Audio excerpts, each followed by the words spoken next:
ವ್ಯಕ್ತಿ ಯಾರೇ ಆಗಿರಲಿ ನಿಷ್ಠೂರ ಪ್ರಶ್ನೆಗಳ ಮೂಲಕ ನೇರ ಉತ್ತರ ಪಡೆಯುವ ಕಾರ್ಯಕ್ರಮ ಟಾರ್ಗೆಟ್ಗೆ ಸ್ವಾಗತ. ನಾನು ಭಾವನಾ. ಇವತ್ತಿನ ನಮ್ಮ ಟಾರ್ಗೆಟ್ನ ಅತಿಥಿ ರಾಮಲಿಂಗಾರೆಡ್ಡಿ ಅವರು. ರಾಮಲಿಂಗಾರೆಡ್ಡಿ ಅವರೇ, ಕಾರ್ಯಕ್ರಮಕ್ಕೆ ಸ್ವಾಗತ. ಧನ್ಯವಾದ. ಸೊ ಮುಂದಿನ ಎಲೆಕ್ಷನ್ಗೆ ಯಾವ ರೀತಿ ತಯಾರಿ ನಡೆಸ್ತಾ ಇದೆ ನಿಮ್ಮ ಪಕ್ಷ? ಮುಖ್ಯಮಂತ್ರಿಗಳಾದ ಸಿದ್ದರಾಮಯ್ಯನವರು ಅನೇಕ ಕಾರ್ಯಕ್ರಮಗಳನ್ನು ಕೊಟ್ಟಿದ್ದಾರೆ.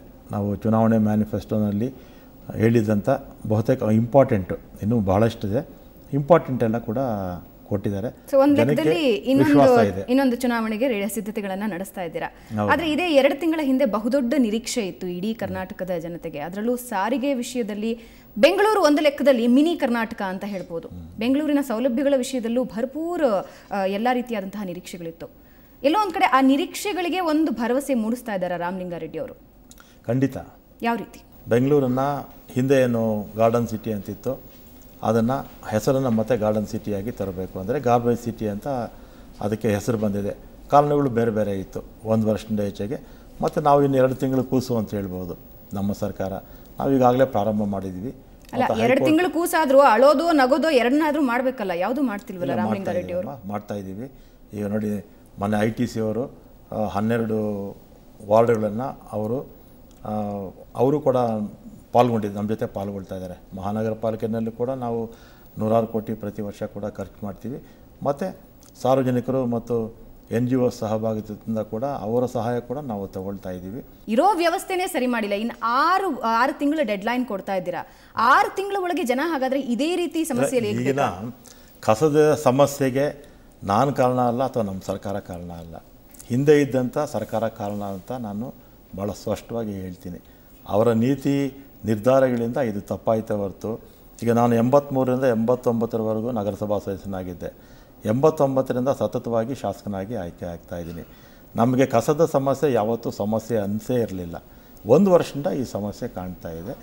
ಇದು ಇನ್ನೊಂದು 6 ತಿಂಗಳಲ್ಲಿ ಖಂಡಿತ ಕಸ ಮುಕ್ತ ನಗರವನ್ನಾಗಿ ಖಂಡಿತ ಮಾಡುವ ವಿಶ್ವಾಸ ನನಗಂತೂ ಇದೆ.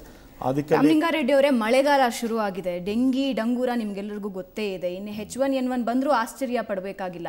6 ತಿಂಗಳ ಕಾಲ ಜನ ಹಾಗಾದ್ರೆ ಈ ನರಕಯಾತನೆಯಲ್ಲೇ ಬದುಕಿ ಪ್ರಾರಂಭ ಮಾಡಿದ್ದೀವಿ. 6 ತಿಂಗಳಿಗೆ ಸಂಪೂರ್ಣವಾಗಿ ಮುಗಿಸ್ತೀವಿ ಅಂತ ಹೇಳ್ತಿರೋದು. ಸಂಪೂರ್ಣವಾಗಿ ಹಿಂದೆ ಬೆಂಗಳೂರು ಏನಿತ್ತು, ಈಗ SM ಕೃಷ್ಣ ಅವರು 99ರಿಂದ 2004ರವರೆಗೂ ಮುಖ್ಯಮಂತ್ರಿಗಳಾಗಿದ್ದರು. ಮತ್ತು 7 ವರ್ಷ ನಾವು ಯಾರೂ ಅಧಿಕಾರದಲ್ಲಿರಲಿಲ್ಲ. ನಮ್ಮ ಪಕ್ಷ ಅಧಿಕಾರದಲ್ಲಿರಲಿಲ್ಲ, ವಿರೋಧ ಪಕ್ಷಗಳು ಅಧಿಕಾರದಲ್ಲಿತ್ತು. SM ಕೃಷ್ಣ ಅವರಿದ್ದಾಗ ಸ್ವಚ್ಛ ಬೆಂಗಳೂರು ಕಾರ್ಯಕ್ರಮ ಆಯಿತು, ಸೆಲ್ಫ್ ಅಸೆಸ್ಮೆಂಟ್ ಸ್ಕೀಮ್ ಆಯಿತು, ಪಾರ್ಕ್ಗಳ ಅಭಿವೃದ್ಧಿ ಆಯಿತು, ಕೆರೆಗಳ ಅಭಿವೃದ್ಧಿ ಆಯಿತು, ಫ್ಲೈಓವರ್ಸ್ ಆಯಿತು, ಅಂಡರ್ ಪಾಸಸ್ ಆಯಿತು. ಬೆಂಗಳೂರು ಹೊರವಲಯದ CM ಚಳಿಗೆ ಕುಡಿಯೋ ನೀರು, ಸ್ಯಾನಿಟ್ರಿ, ಮತ್ತು BDAಯಿಂದ 50,000 ಸೈಟ್ ಕೊಟ್ವಿ. ಹೌಸಿಂಗ್ ಬೋರ್ಡಿಂದ ಸೂರ್ಯನಗರ ಮಾಡಿದ್ದೀವಿ. ಅನೇಕ ಕಾರ್ಯಕ್ರಮಗಳು ಹಾಕ್ಕೊಂಡ್ವಿ. ಆಮೇಲೆ ನಾವು ಏನು ಮಾಡಿಟ್ಟಿದ್ವೋ ಅದನ್ನು ಅವರು ಹಾಗೇ ಮುಂದುವರಿಸ್ಕೊಂಡು ಹೋಗಿದ್ರೆ ಇವತ್ತು ಬೆಂಗಳೂರು ಇನ್ನೂ ಚೆನ್ನಾಗಿರ್ತಿತ್ತು. 7 ವರ್ಷದಲ್ಲೆಲ್ಲ ಸ್ವಲ್ಪ ಹಾಳಾಯಿತು. ಈಗ ಮತ್ತೆ ನಾವು ರಿಪೇರಿ ಮಾಡೋ ಕೆಲಸವನ್ನು ನಾವೀಗ ಮಾಡ್ತಾ ಇದ್ದೀವಿ. ರಿಪೇರಿ ಯಾವ ರೀತಿ ಆರಂಭ ಆಗಿದೆ? ಅಟ್ಲೀಸ್ಟ್ ಫಾರ್ ಎಕ್ಸಾಂಪಲ್ ಜಯನಗರ ಇರ್ಬೋದು, BTM ಇರ್ಬೋದು, ಅಥವಾ ವಿದ್ಯಾವಂತರಿರ್ತಕ್ಕಂಥ ಪ್ರದೇಶಗಳಲ್ಲೇ ಕಸ ಗುಡಿಸ್ಕೊಂಡು ಹೋದ ಮೇಲೆ ಮತ್ತೆ 11 ಗಂಟೆ ಆದಮೇಲೆ ಕೂಡ ತಂದು ಕಸವನ್ನು ತಂದು ಹಾಕ್ತಾ ಇರ್ತಾರೆ. ಸ್ವೀಪರ್ ಬಂದು ಹೋದ್ಮೇಲೆ ಕಸ ಹಾಕಬಾರ್ದು. ನೆಕ್ಸ್ಟ್ ಡೇ ಬರೋವರೆಗೂ ಕೂಡ, ಸ್ವೀಪರ್ ಬರೋವರೆಗೂ ಕೂಡ, ಅಥವಾ ಆಟೋ ಬರೋವರೆಗೂ ಕೂಡ ಕಸವನ್ನು ಮನೇಲಿ ಇಟ್ಕೊಂಡಿರ್ಬೇಕು. ಇದನ್ನು ನಾವು ಜನಕ್ಕೆ ಹೇಳ್ಕೊಡೋಕ್ಕಾಗುತ್ತಾ? ಜನನೇ ತಿಳ್ಕೋಬೇಕು. ಮತ್ತು ಸರ್ಕಾರ ಇರ್ಬೋದು, ಕಾರ್ಪೊರೇಷನ್ ಇರ್ಬೋದು, ನಾವು ಎಷ್ಟೇ ಕಾನೂನು ಮಾಡಲಿ ಜನ ಸಹಕಾರ ಕೊಡಬೇಕು. ಮತ್ತು ಜನ ಕೂಡ ಅವರ ಜವಾಬ್ದಾರಿಯನ್ನು ಅರ್ಥಕೋಬೇಕು. ಓಕೆ, ರಾಮಲಿಂಗಾರೆಡ್ಡಿ ಅವರು ಇದೇ 1 ತಿಂಗಳ ಹಿಂದೆ ಡೆಡ್ಲೈನ್ ಕೊಟ್ಟಿದ್ರು. 10 ದಿನಗಳಲ್ಲಿ ಇಡೀ ಬೆಂಗಳೂರಲ್ಲಿ ಗುಂಡಿ ಮುಚ್ತೀವಿ. ಹೌದಾ? ಮುಚ್ಚಿದ್ದೀವಿ. ಅಲ್ಲ, ಇಡೀ ಬೆಂಗಳೂರು ಹಾಗಾದರೆ ಗುಂಡಿ ಮುಕ್ತ ಆಗಿಲ್ಲ. 1 ನಿಮಿಷ ಇರಿ. ಈಗ ನಾನು ಏನು ಅವತ್ತು ಡೆಡ್ಲೈನ್ ಕೊಟ್ಟಿದ್ದೋ ಆ ಗುಂಡಿಗಳೆಲ್ಲ ಕೂಡ ಮುಚ್ಚಿದ್ವಿ ನಾವು. ಆಮೇಲೆ ಏನಾಯಿತು, ಹೆಚ್ಚು ಮಳೆ ಬಂತು. ಆಮೇಲೆ 3-4 ವರ್ಷದಿಂದ ಈಚೆಗೆ ಮುಖ್ಯ ರಸ್ತೆಗಳು ಯಾವುದೂ ಕೂಡ ಇವರು ಟಾರ್ ಹಾಕಲಿಲ್ಲ.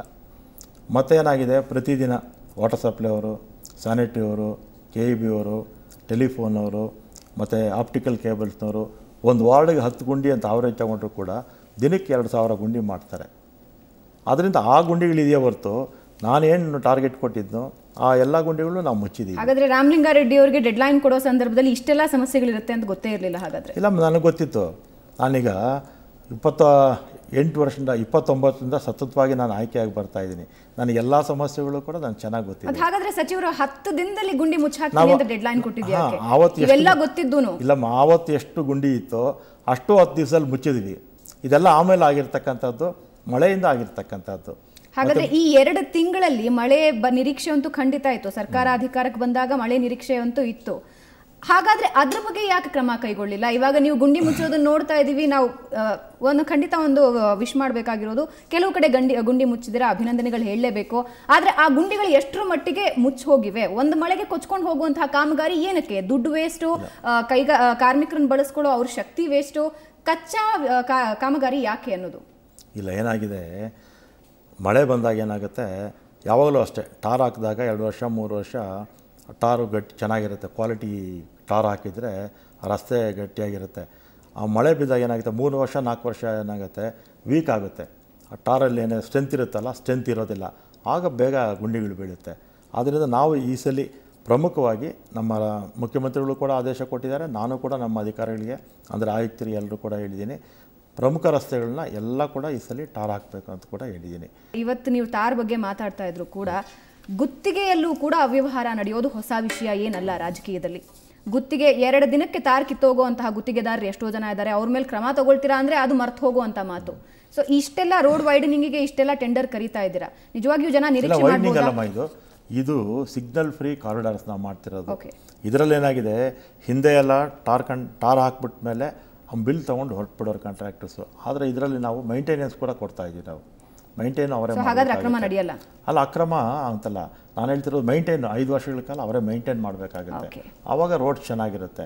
ಆಮೇಲೆ ಬನ್ನೇರಟ ರಸ್ತೆ ಕೂಡ ಅಗಲೀಕರಣ ಮಾಡ್ತಾ ಇದ್ದೀವಿ. ಇವತ್ತು ಆ ಕಡೆ ಎಲ್ಲ ವಿಪರೀತವಾಗಿ ಬೆಳೀತಾ ಇದೆ ಬೆಂಗಳೂರು. ಸರ್ಜಾಪುರ ರಸ್ತೆ ನಿಮಗೂ ಗೊತ್ತಿದೆ. ಸರ್ಜಾಪುರ ಆ ಭಾಗದಲ್ಲಂತೂ 10-15 ಕಿಲೋಮೀಟರ್ವರೆಗೂ ಕೂಡ ಹೆಚ್ಚು ಆ ಭಾಗದಲ್ಲಿ ಜನ ಹೋಗಿ ನೆಲೆಸ್ತಾ ಇದ್ದಾರೆ. ಆ ರಸ್ತೆ ಕೂಡ ನಾವು ವೈಡ್ನಿಂಗ್ ತೊಗೊಂಡಿದ್ದೀವಿ. ಮತ್ತು ಫ್ಲೈಓವರ್ಸ್ ಜಯದೇವ ಹಾಸ್ಪಿಟ್ಲಿಂದ ಸಿಲ್ಕ್ ಬೋರ್ಡ್ವರೆಗೂ ಕೂಡ ಫ್ಲೈಓವರ್ ತೊಗೊಳ್ತಾ ಇದ್ದೀವಿ. ಮತ್ತು ಈಜಿಪುರದಿಂದ ಹೊಸೂರು ರಸ್ತೆವರೆಗೂ ಕೂಡ ಫ್ಲೈಓವರ್ ಮಾಡ್ತಾ ಇದ್ದೀವಿ. ಮತ್ತು Minerva to Hudson circle steel bridge ಮಾಡ್ತಾ ಇದ್ದೀವಿ. ಮತ್ತು ಶಿವಾನಂದ ಸರ್ಕಲ್ ಇಲ್ಲೇ ಒಂದು ನಿಮ್ಮ ಆಫೀಸ್ ಹತ್ರ ಒಂದು ಸ್ಟೀಲ್ ಬ್ರಿಡ್ಜ್ ಬರ್ತಾ ಇದೆ. ಇದೆಲ್ಲ ಕೂಡ ಟ್ರಾಫಿಕ್ ಕಂಟ್ರೋಲ್ ಮಾಡೋದಕ್ಕೆ ನಾವು ಹಾಕೊಂಡಿರ್ತಕ್ಕಂಥ ಕಾರ್ಯಕ್ರಮಗಳು. ನಿಮ್ಮ ಜೊತೆ ಇನ್ನಷ್ಟು ಮಾತಾಡ್ತೀನಿ. ಸೊ ವೀಕ್ಷಕರೇ, ಅದಕ್ಕಿಂತ ಮುಂಚೆ ಒಂದು ಚಿಕ್ಕ ಬ್ರೇಕ್.